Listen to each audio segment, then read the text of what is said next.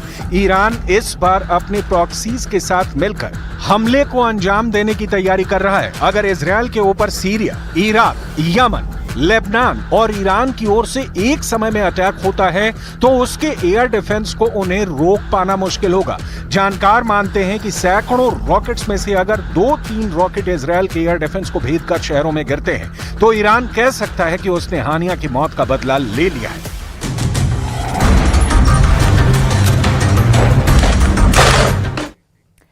Iran से तनाव के बीच इजरायल के पीएम नेतन्याहू ने अपने नागरिकों को हाई अलर्ट करते हुए कहा कि इजरायल अपने वजूद की जंग लड़ रहा है तो वहीं ईरान में उसके supreme leader Ayatollah Ali Khamenei के घर में नेशनल सिक्योरिटी काउंसिल की एक बड़ी बैठक होने जा रही।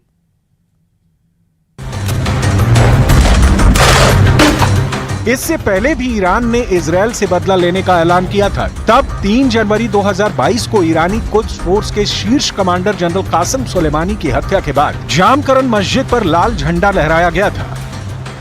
ईरानी कमांडर कासिम सुलेमानी को साल 2022 में राष्ट्रपति ट्रंप के आदेश पर जान से मार दिया गया था। कासिम सुलेमानी इराक में एक अमेरिकी एयर स्ट्राइक में मारे गए थे। इसी साल 5 जनवरी को भी मस्जिद पर लाल झंडा लगाया गया था जब कासिम सुलेमानी के मौत की बरसी पर आयोजित एक कार्यक्रम में जबरदस्त बम विस्फोट हुआ था जिसमें 80 से ज्यादा ईरानी मारे गए थे। यानी ईरान अब इजरायल से बदला लेने जा रहा है, इसमें कोई शक नहीं रह गया है। तेहरान में ताबूत, इजरायल से मांगे बदला। इजरायल ने हमास चीफ हानिया को मारकर एक तीर से 4 निशाने लगाए हैं। हमास, हिजबुल्लाह, हूथी और ईरान, इन चारों को इजरायल ने एक साथ चैलेंज किया है। कुछ जानकारों का मानना है कि इजरायल चाहता है कि लगभग 10 महीने की गाजा जंग में जिस तरह से हमास का लगभग सफाया किया गया है, ठीक उसी तरह से ईरान, यमन, सीरिया, लेबनान में मौजूद बाकी दुश्मनों को भी ठिकाने लगाया जाए, क्योंकि इजरायल जानता है कि दोबारा से अपने दुश्मनों के खिलाफ इतनी बड़ी जंग शुरू करना जरा भी आसान नहीं होगा।